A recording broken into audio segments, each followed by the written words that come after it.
Okay, well, there it is. First project I've done in a very long time. Uh, and this was a little bit of everything I've kind of done before. I had the shells laying around as a Christmas gift I got from my kids, for absolutely forever ago. Couldn't even tell you how long ago it was.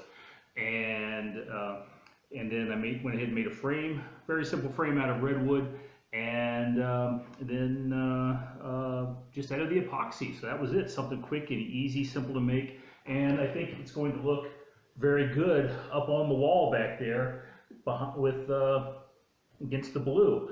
Now, one thing I did off camera was I ran a bead of silicone around the back edge, the back corner of this to help seal it.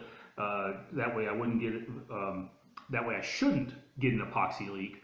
But as you can probably see here, I did get some leakage, so I didn't seal it up as well as I thought I had. But you know what, certainly better than nothing. So anyway, overall, yeah, I'm pretty happy with the way this looks, and I think it's going to end up looking pretty good on the wall. So with that, I think I'll talk to you later. Bye.